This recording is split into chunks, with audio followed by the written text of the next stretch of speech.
Penyutik semangat pejuang Melayu menentang penjajah. Datuk Bahamang, Tok Gajah, Mak Kilau, Mak Lela, ini pejuang Pahang, Awan Nong. Teh Ibrahim, ini nama-nama orang zaman dulu lah, zaman ini jarang nak jumpa nama kini. Tidak memberi, walaupun nama gitu tapi jasanya kepada kita cukup banyak. Ini orang panggil penentang penjajah ni, sehingga kita sekarang ini dapat nikmat kemerdekaan. Hidup aman damai. Ini orang kata perjuangan daripada mereka-mereka ini.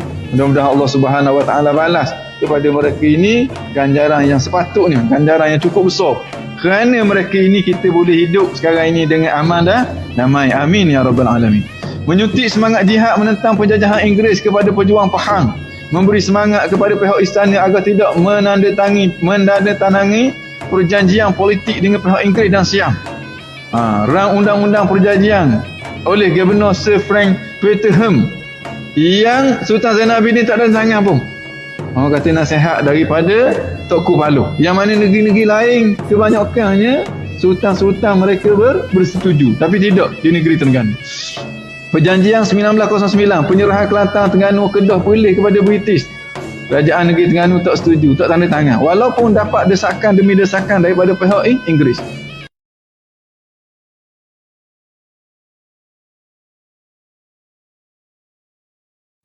Pertama-tamanya bersyukur pada Allah Ta'ala dapat kita sama-sama lagi pada pagi minggu ni menunaikan solat subuh berjemaah, dan juga kita mengambil sedikit masa sempena dengan cuti untuk kita berkongsi perkara-perkara yang diingatkan oleh Allah Ta'ala dan juga junjungan besar Nabi kita Muhammad sallallahu alaihi wasallam.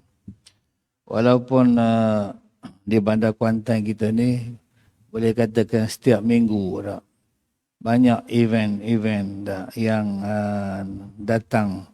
Pertamanya di Serambi sana tu ada pesta bunga-bungaan orkid apa. Begitu juga pada minggu lepas. Cuma yang kita sedihnya pada siang hari macam jam aja bandar kita ni. Tapi bila subuh saja itu yang kita terkilan susah untuk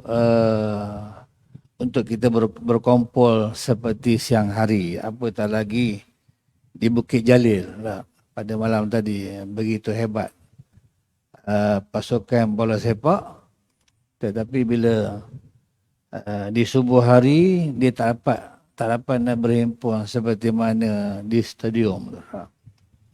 Sebab itu di antara jarum-jarum musuh ni, dia bukan setakat dia memerangi kita tu dengan cara berdepan, tapi dia hantar bola sebiji aja.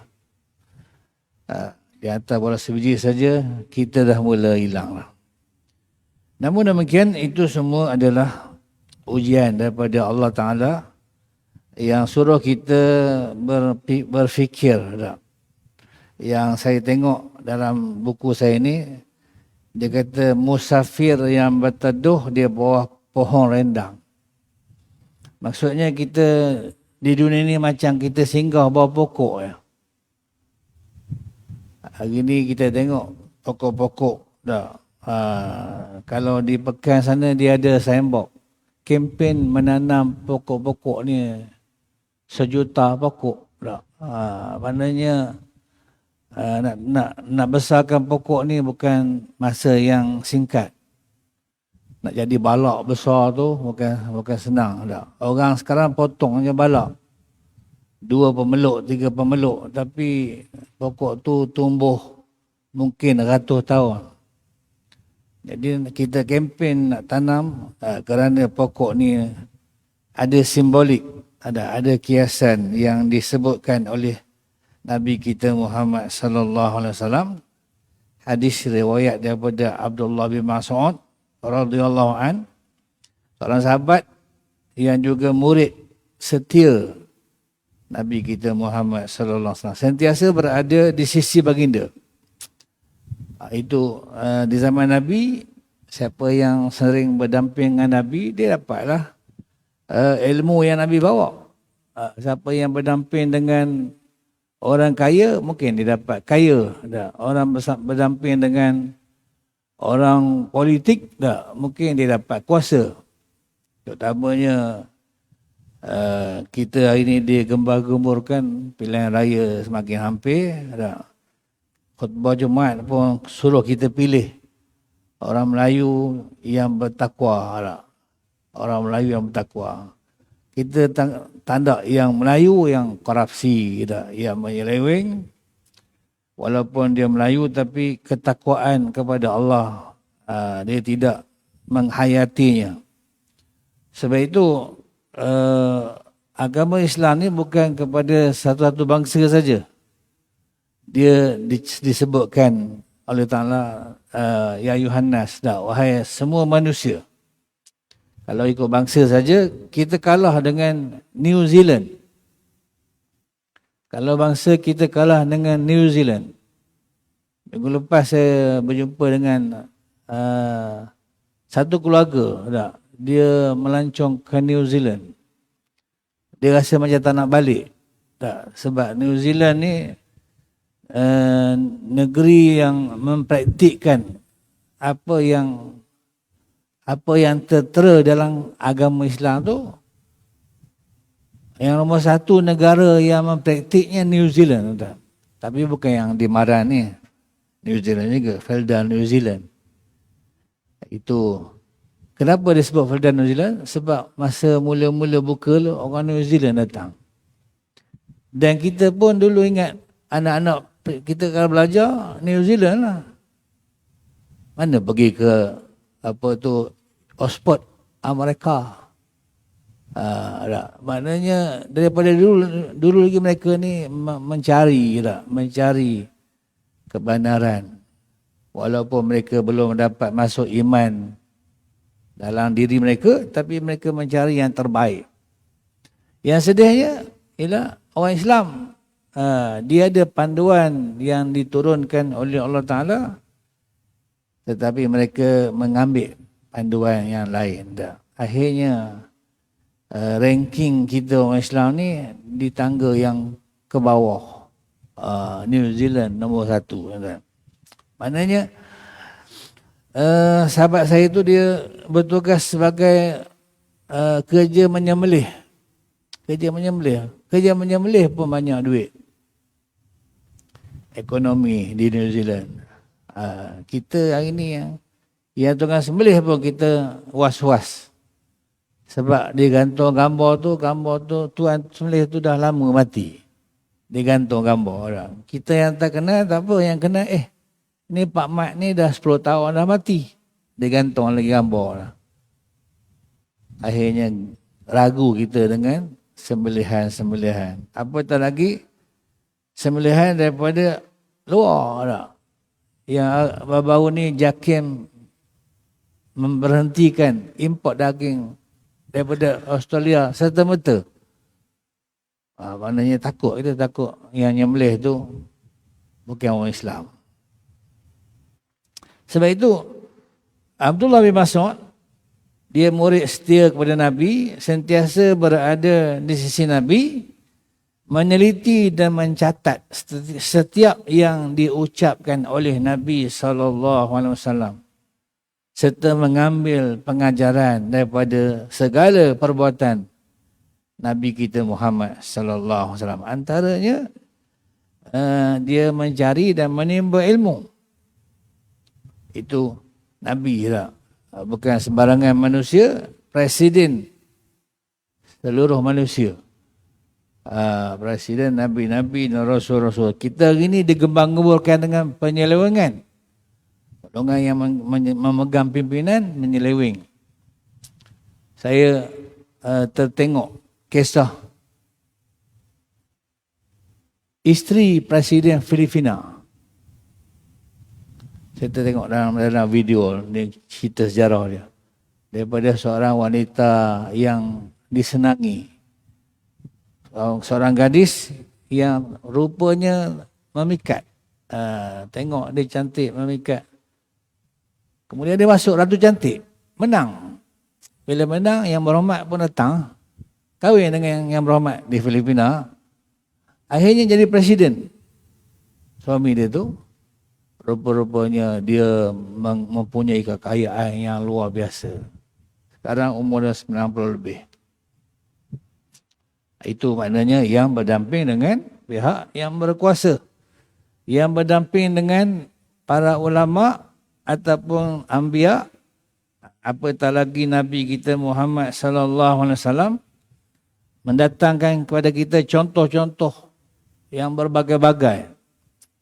Termasuklah pada bulan Muharram dahulu kita sambut hari Ashura, ada 10 nabi-nabi yang memberikan pendoman kepada kita. Ada. Antaranya Sulaiman, Nabi Sulaiman. Di antara nabi-nabi itu Allah lantik Nabi Sulaiman jadi raja. Ada. Maknanya hari kiamat nanti kalau kita menyalahi cara yang ditunjukkan oleh Allah, kita terpaksa jawab. Menjadi orang kaya, ada.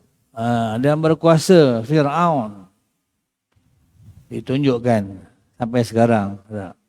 Orang yang tamak kepada harta, Qarun, semua ada. Nabi Nuh dengan kaum dia. Walaupun kita tak sempat, bukan setakat tak sempat dengan Nabi-Nabi itu, dengan Nabi kita pun tak sempat. Tapi Allah Ta'ala turunkan Al-Quran, dia ceritakan kepada kita segala-galanya. Bahkan bukan setakat cerita. Nabi Nuh kata yang menjadi saksi kepada manusia ni umat Nabi Muhammad sallallahu alaihi wasallam. Melalui ayat surah Baqarah tu. Wa kadzalika ja'alnakum ummatan wasata litakunu syuhada'a 'alan nas. Allah telah jadikan kita ni umat Muhammad ni syuhada 'alan nas, saksi kepada seluruh manusia. Walaupun tak sempat dengan Nabi-Nabi dahulu, tapi Quran turun ceritakan kepada kita segala kisah-kisah. Termasuklah Abdullah bin Mas'ud ni, dia sahabat setia ataupun partner lah. Kalau kita ni geng-geng mengetir lah. Jadi Abdullah ni sentiasa meneliti dan mencatat setiap yang diucapkan oleh Rasulullah sallallahu alaihi wasallam dan mengambil pengajaran daripada setiap perbuatan Nabi. Kita pun hari ni Nabi dah tak ada.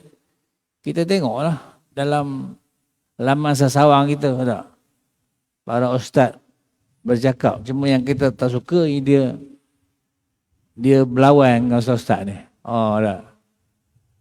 Dia berlawan kan, dia laga-laga kan. Itu yang tak suka. Tapi kalau masing-masing keluarkan pendapat yang bernas, baik. Begitu juga dengan zaman Nabi.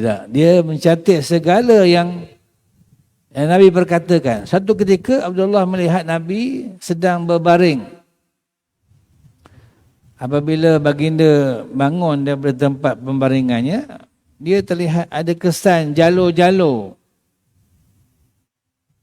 tikar di belakang Nabi. Ni zaman dulu lah. Kita pun ingat zaman saya kecil-kecil tu. Tikar mengkuang kan. Jangan main tuan tikar mengkuang ni. Senang gulung, senang nak bawa ke sana kemari. Orang dulu memang suka tidur sini. Dia tidaklah lena sangat dan tidaklah tak boleh tidur. Kita kena tilam dam lock lah, selesai lah, tenggelam dalam tilam. Dengar saja bunyi hujan, lagi dahsyat ya, terus tenggelam tu. Itu maknanya Nabi Abdullah bin Mas'ud ni tengok ketika Nabi baring bangun bekas belakang dia. Ada. Jadi dia sedih.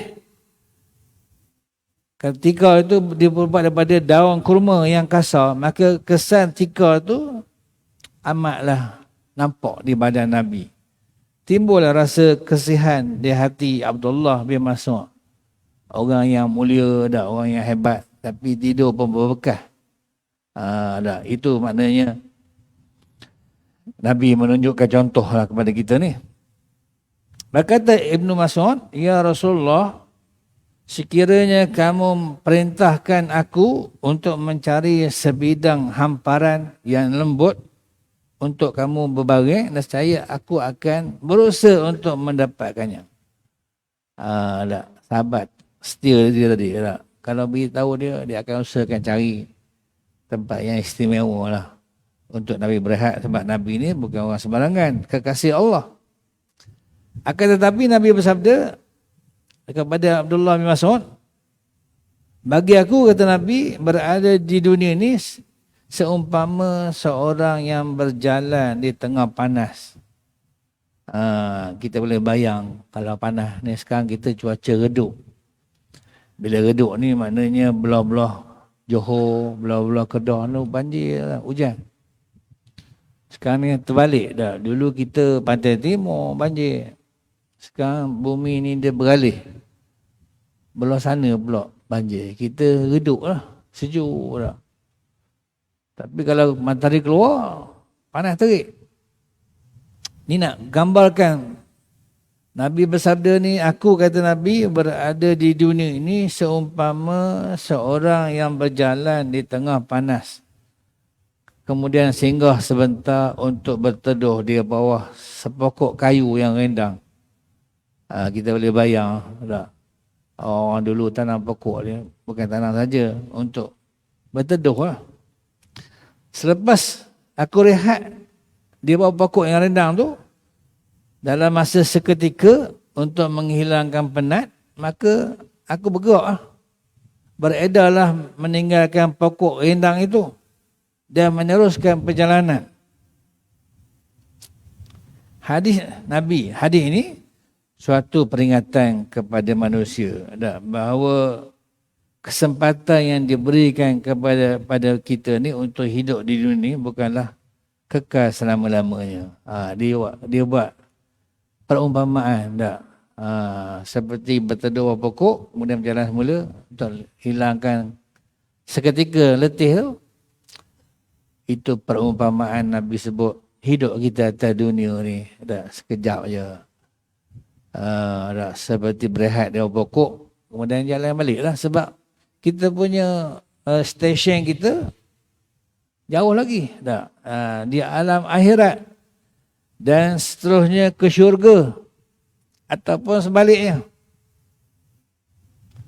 Itu maknanya perumpamaan Nabi bersabda ni peringatan kepada manusia bahawa kesempatan yang diberikan kepada manusia untuk hidup di dunia ini bukanlah kekal selama-lamanya. Itu orang buat rumah besar-besar tak? Dia makin sikit. Buat rumah besar-besar, pengundi makin sikit. Maknanya anak-anak dia bila berkeluarga dia pindah lah. Akhirnya takut dia nak gerak dalam rumah tu. Tak? Kena pula kalau kita dah makin uzur. Tak? Kalau rumah 2-3 tingkat nak gerak macam mana? Lutut dah makin jam. Tak? Itu maknanya kehidupan kita. Sebaliknya dunia hanyalah tempat singgah untuk membuat persiapan, mencari bekalan untuk menghadapi suatu penghidupan yang abadi di alam akhirat nanti. Sebab itu kadang-kadang bila kita pergi tempat-tempat yang tak selesa, tak seronok itu. Contoh saya pergi ke rumah anak, nyewa dekat Kampung Sentosa, Kuala Lumpur. Nak pergi kereta pun bertolak-tolak. Maknanya padat sangat. Kata macam manalah duduk gini lah. Kita nak bergerak itu pun susah. Itu keadaan di situ dah tak selesa lah. Maka kita akan cari dah. Ada orang memang dia cari rumah dia dekat masjid. Senang dia bergerak. Tapi walaupun begitu, di zaman Nabi ada sahabat rumah dia jauh pada masjid. Bila jauh, dia minta dengan Nabi ni supaya pindah dekat masjid sebab ada tanah kosong kat masjid tu. Dulu kan mana ada jumpa jabat tanah. Tanah bumi ni luas. Nabi kata engkau duduk jauh tu lagi bagus daripada duduk dekat. Rupanya perjalanan nak pergi masjid tu lagi banyak pahala setiap langkah tu. Tapi dengan syarat dia memang nak pergilah, kan lagi jauh kan lagi tak datang lah. Kenapa tak pergi? Tak dengar azan. Itu maknanya walaupun jauh tapi pergerakan kita nak mari ni, tuan-tuan datang bukan orang tepi sini. Masjid negeri ni tuan-tuan yang datang tu orang daripada jauh. Kalau dulu mungkin tak ada masjid Tanya Api, tak ada. Ingat saya sekolah tu main Jumaat jalan kaki lah. Sebab masjid lain tak ada. Ada masjid terpurung lah. Tak. Penuh lah ramai. Tapi sekarang ke Stongkol ada masjid, ke Sekilau ada masjid, Tanya Api, Kampung Selamat. Dulu nak main Jumaat semua datang masjid ke. Tanya Api tak ada masjid, surau je, tak ada Jumaat. Tak. Tapi sekarang semua ada masjid. Maka yang datang sini yang jauh-jauh lah. Yang jadi regular dah, dia selesa. Berapa ramai dah yang jamaah regular masjid negeri ni, tak ada lah. Tak ada tu mana, dia pindah lah ke alam seterusnya. Itu contoh yang ditunjukkan oleh Nabi SAW. Dunia ni macam kita singgah bawah pokok aja. Sebab itu bila kita lihat manusia atas dunia ni bersifat yang pelik sikit, tamak, holoba, sombong, maknanya mereka ni sudah menyalahi misi dan visi yang telah ditentukan oleh Allah Ta'ala. Kaya, tak ada masalah. Kaya, bagus. Tapi dengan kaya tu dia boleh menolong orang susah. Bukan kaya hanya semata-mata kaya. Orang-orang Arab banyak kaya. Tapi bukan senang. Yang kita sedih ni, mantan Imam Masjid Haram kena penjara 10 tahun. Sebab dia tazkirah mengingatkan orang hiburan melampau-lampau di Arab Saudi, dia tangkap dia pihak berkuasa. 10 tahun penjara, tak ada rayuan. Kita masih ada rayuan. Ada bela diri, dia tak ada lah. 10 tahun. Jadi kenapa sampai kena penjara? Padahal dia nasihat. Ini Arab Saudi tuan-tuan, yang kita tengok hari ni. Sentiasa mereka ni hidup ni berubah.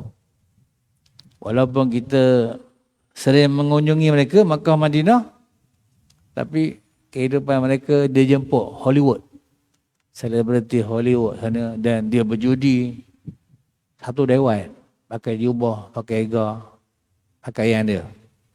Orang boleh viral gambar dia main judi dalam dewan besar. Padahal benda itu sudah ada dalam Quran. Innamal khamru wal maisiru wal ansabu wal azlamu rijsun min amali syaitan fatanibuh. Dah tercatat lah.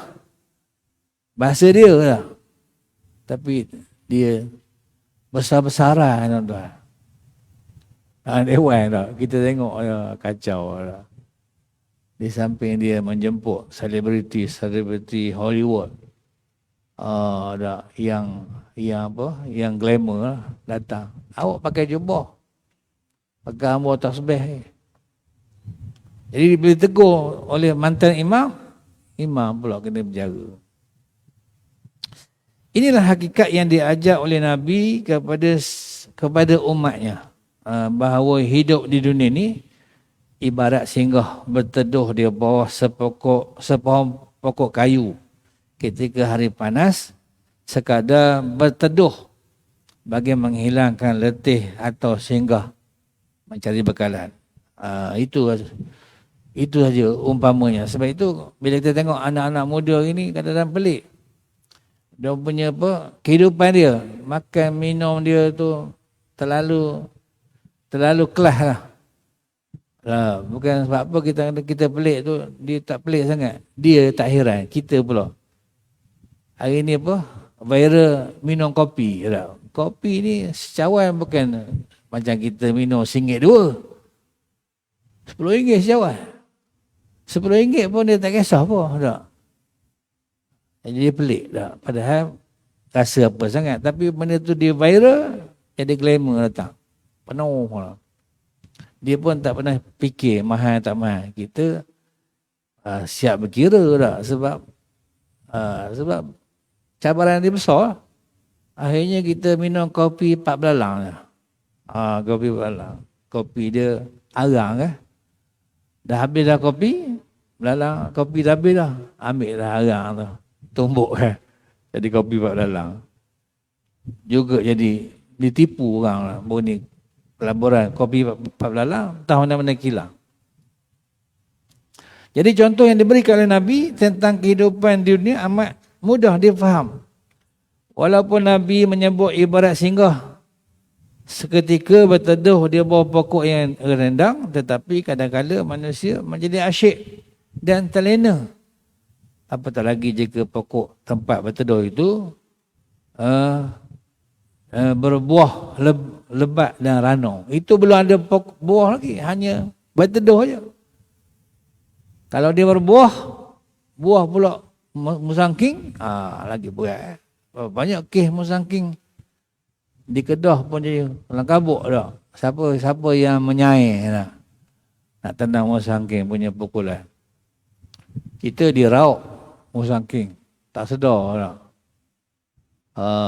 Dia tanang pokok dah, pokok besar dah, baru nak tebang. Artinya berapa lama dah. Begitu juga lombok emas di hutan simpan, tak sedar. Itu kiasan Nabi hanya pokok biasa, belum pokok yang berbuah dah. Pokok yang ranum. Itu maknanya contoh-contoh yang ditunjukkan kepada kita supaya kita berjaga-jaga dah. Kerana hidup di dunia ni hidup yang seketika saja dah. Terutamanya di akhir-akhir ni tuan-tuan. Sekejap Al-Fatihah, sekejap Innalillah. Umur tak panjang sangat. Ada tu lahir tahun 62. Maknanya umur baru 60 tahun. Tanya apa meninggal? 3 serangkai. Itu sebab musabak lah. Tak. Tanya apa ni? Tak sedar, tiba pensan. Kanser. Itu walaupun namanya 3 serangkai, namanya kanser, itu hanya sebab musabak je. Realitinya memang tarikh kita dah sampai. Likulli ummatin ajal. Semua ajal ni dah ada tarikh. Allah telah beritahu, semua kita ni ada tarikh dah. Maknanya yang kita tahu tarikh lahir je. Sambut hari jadi lah. Oh dah. Mengejutkan orang tukang sambut hari jadi tu hebat. Tapi tak tahu tarikh mati. Dirahsiakan. Tak. Kalaulah diketahui tarikh mati, kacau lah kita. Tahu tarikh mati memang jam lah. Tak. Nak buat pameran bunga pun tak nak lah. Nak tahu tarikh mati. Padahal kita boleh congok lah. Tak. Kalau umur 60 tahun, adalah 20 tahun lagi. Kalau umur 70 tahun, ada 10 tahun lagi ibaratnya. Kalau umur 80 tahun, bila-bila je. 90 tahun lagi dahsyat ya. Tak. Malaikat pergi mari tengok dia. Tak. Malaikat maut lah. Walaupun disinggah hanya sekejap, tetapi tempoh masa itu bergantung pada umur manusia. Biasanya antara sekitar 60 ke 70 tahun. Sekitar usia Nabi kita. Jika dibandingkan dengan usia dunia, tentulah tidak lama. Umur Nabi 63, umur dunia apa lama lah. Sejak daripada Adam tu. Sikit sangat lah. Itu usia. Jika dibandingkan dengan usia dunia, tentulah tak lama. Apatah lagi jika dibandingkan dengan kehidupan di akhirat. Yang ukuran seharinya bersamaan dengan 1000 tahun di dunia. Ada kata 1000 bulan. Kalau 1000 tahun lagi dahsyat. Sehari di dunia, sehari di akhirat, 1000 tahun di dunia. Pensan lah kita. Awak punya masuk neraka, kau masuk seminggu je. Seminggu je, rupanya sehari 1000 tahun. Buat. Itu maknanya jika kesempatan tidak diisi sepenuhnya, jika dibandingkan dengan kehidupan akhirat, ukurannya sehari bersama dengan 1000 tahun. Ada kata 1000 bulan. 1000 tahun tak? 1000 tahun. 1000 bulan tu lah tu kata. 1000 tahun. Lama lah tu kan. Kita mereka pun 65 tahun. 1000 tahun. Sehari. Wal'ayyazubillah. Tak. Jika dibandingkan dengan kehidupan akhirat, ukurannya sehari bersamaan dengan 1000 tahun di dunia. Maka kehidupan yang disebut singgah sebentar di dunia itu hanyalah satu detik yang amat singkat.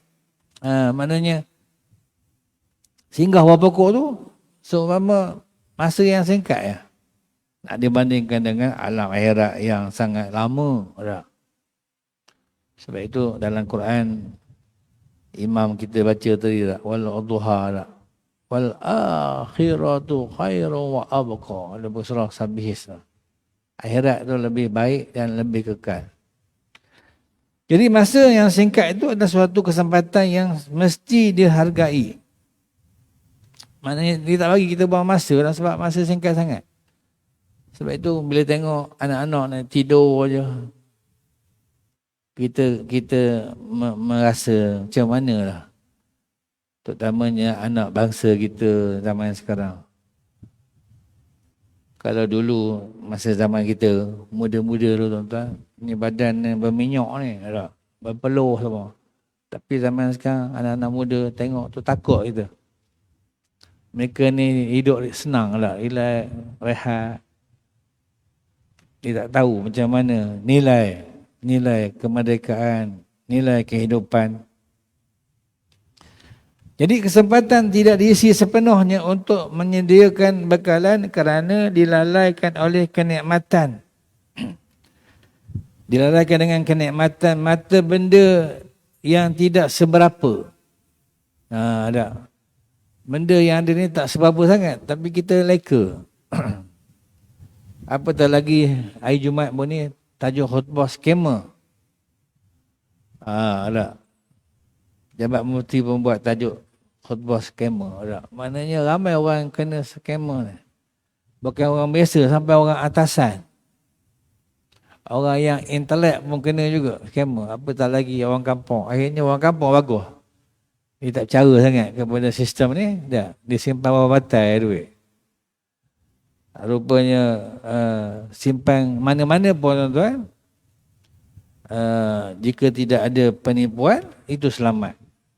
Hari ni takut orang dah tak lambang pun takut.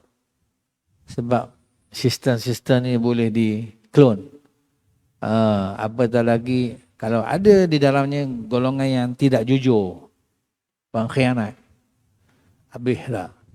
Sebab itu hari ni di soal siasat, tabung haji dan sebagainya, pengurusi dia tu orang awam pun tahu dah siapa dia. Orang kampung dia tahu lah, dan kita tak tahu. Tapi kenapa lantik dia? Dah. Orang kampung bertahun-tahun menyimpan duit dalam tabung haji yang diideakan oleh almarhum Profesor Diraja Engku Aziz. Dia ni cipta reka sistem tabung haji ni. Nak tolong orang susah, orang kampung. Nak pergi Mekah. Tiba-tiba sekarang pengurusi dia dipegang oleh orang tak menentu. Yang pelik ini tuan-tuan, hebatnya dia berdialog telefon tu orang boleh rakam. Dia boleh rakam dialog telefon dia dengan sesama dia lah. Tabung. Kita sibuk marah tabung masjid. Hilang. Rupanya tabung yang besar-besar pun lagi hilang juga. Tapi walaupun hilang, di dunia ni nilainya kecil je. Nanti kita terpaksa menanggungnya. Kalau tuan-tuan baca dalam kitab lain, orang-orang yang menipu, yang mencuri, nanti nama dia dicatat, ditulis nama dia, ini penipu, pencuri di dunia tu. Ditanggung semua benda yang ditipu tu atas belakang dia. Di akhirat nanti. Itu bayangan kepada golongan menipu. Tapi mereka tak diwawarkan benda ni. Penasihat-penasihat dia mana cerita hal agama, cerita hal kekayaan dan kenikmatan. Jadi masa singkat, suatu kesempatan mesti dihargai. Jika kesempatan tidak diisi sepenuhnya untuk menyediakan bekalan, dia akan dilalaikan oleh kenikmatan mata benda yang tidak seberapa. Maka kesempatan kedua tidak akan ada lagi. Sebab itu hari kiamat ada dipanggil Ashabul A'raf. Maksudnya apa? Dia timbang amal kita ni sama berat, baik dengan buruk. Bila sama berat tuan-tuan, tak boleh gerak kita. Sebab amal tak ada dah. Nak top up. Tapi kenapa boleh sama berat? Patutnya mesti berat yang baik. Sebab umat Muhammad ni, dia niat pun dapat pahala dah. Dia buat, dia gandakan 10 sampai 70. Manakala benda yang tak baik, niat tak tulis lagi dosa. Buat baru tulis 1. Tiba-tiba sama berat juga dah. Punya banyak amal yang tak menentu dah. Sebab itu Allah Subhanahu Wa Taala menyuruh kita dah supaya kita berjaga-jaga di dunia dah. Supaya berjaga-jaga dan sentiasa mencari ruang peringatan, terutamanya hadis-hadis dan juga ayat-ayat suci Al-Quran. Ada tengok dalam Quran tu macam-macam dah. Ayat yang kita baca apa tu ayat yang simple-simple dah. Apatah lagi dalam surah Sejadah ni dah. Walau tara izil mujrimuna nakisu ru'usihim 'inda rabbihim Rabbana absarna wa sami'na farji'na na'mal salihah inna mungkinun. Ya Tuhan, kami telah melihat dan mendengar sekarang ini hari kiamat, maka kembalikanlah kami ke dunia. Kami akan mengajarkan amal yang soleh. Sesungguhnya kami adalah orang-orang yang yakin. Dah sampai alam akhirat pun yakin. Begitulah penyesalan orang-orang yang lalai kepada peranan mereka di dunia. Maknanya belum sampai alam akhirat, Allah Ta'ala dah nukilkan ayat-ayat. Supaya bila kita tengok tu, kita terfikir tak? Macam surah tadi, orang baca pagi subuh Jumaat. Kita mungkin tak faham sangat. Sebab kita orang Melayu. Kena kaji pula. Ini orang Arab. Ayat tu bahasa dia. Tapi mereka pun dalam keadaan tidak menentu. Mereka juga memohon kepada Tuhan agar dikembalikan ke dunia untuk melakukan amal soleh. Selepas mereka melihat dengan mata lendir mereka di alam akhirat. Seperti yang dikhabarkan oleh para rasul dan nabi masa di dunia.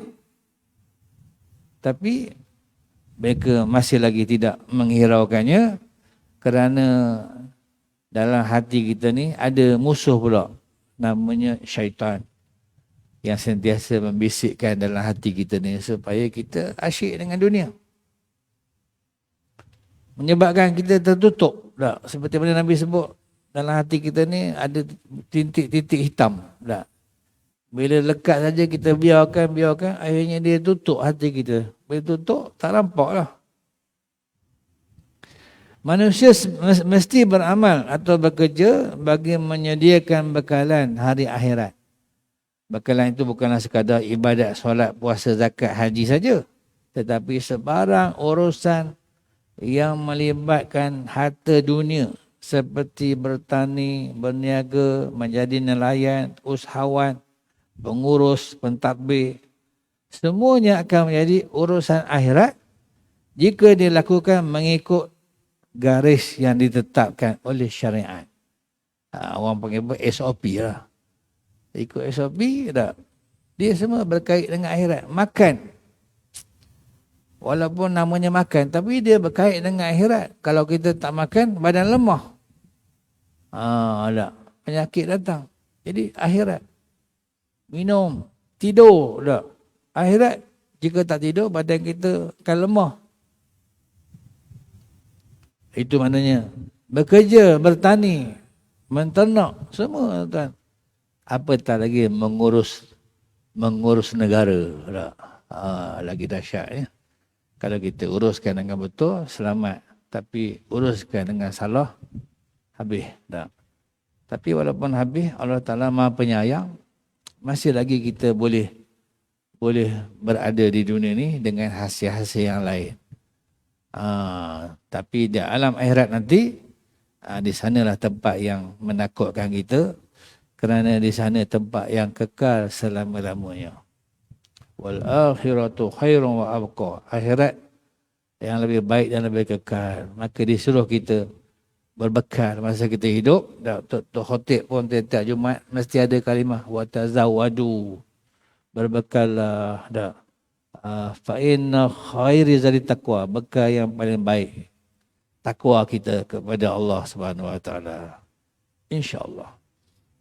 Jadi sekadar itu sajalah yang dapat saya kongsikan. Mudah-mudahan ia memberikan peringatan kepada kita semua supaya kita sentiasa di dalam istiqamah menunaikan kewajipan kita kepada Allah Ta'ala, insyaAllah. Wabillahi taufiq wal hidayah. Wassalamualaikum warahmatullahi wabarakatuh.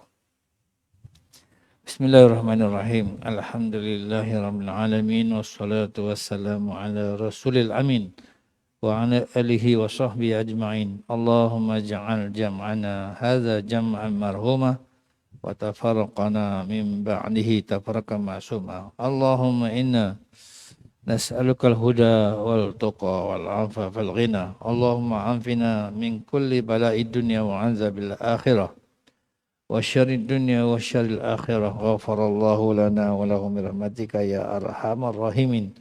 Rabbana atina fid dunya hasanatan wa fil akhirati hasanah qina azaban nar. Wa sallallahu ala sayyidina Muhammadin wa ala alihi wa sahbihi ajma'in. Alhamdulillahi alamin. Wallahu a'lam. Penyuti semangat pejuang Melayu menentang penjajah. Datuk Bahamang, Tok Gajah, Mak Kilau, Mak Lela, ini pejuang Pahang, Awan Nong. Teh Ibrahim, ini nama-nama orang zaman dulu lah, zaman ni jarang nak jumpa nama kini. Tidak memberi, walaupun nama gitu tapi jasanya kepada kita cukup banyak. Ini orang panggil penentang penjajah ni, sehingga kita sekarang ini dapat nikmat kemerdekaan, hidup aman damai. Ini orang kata perjuangan daripada mereka-mereka ini. Mudah-mudahan Allah Subhanahu Wa Taala balas kepada mereka ini ganjaran yang sepatutnya, ganjaran yang cukup besar. Kerana mereka ini kita boleh hidup sekarang ini dengan aman dan damai. Amin ya rabbal alamin. Menyuntik semangat jihad menentang penjajahan Inggeris kepada pejuang Pahang, memberi semangat kepada pihak istana agar tidak menandatangani perjanjian politik dengan pihak Inggeris dan Siam. Rang undang-undang perjanjian oleh Gubernur Sir Frank Peterham yang Sultan Zainuddin tak ada tangan pun. Orang kata nasihat daripada Tok Kupalo. Yang mana negeri-negeri lain kebanyakannya sultan-sultan mereka bersetuju, tapi tidak di negeri Terengganu. Perjanjian 1909, penyerahan Kelantan, Terengganu, Kedah, Perlis kepada British. Kerajaan negeri Terengganu tak setuju, tak tanda tangan. Walaupun dapat desakan demi desakan daripada pihak Inggeris.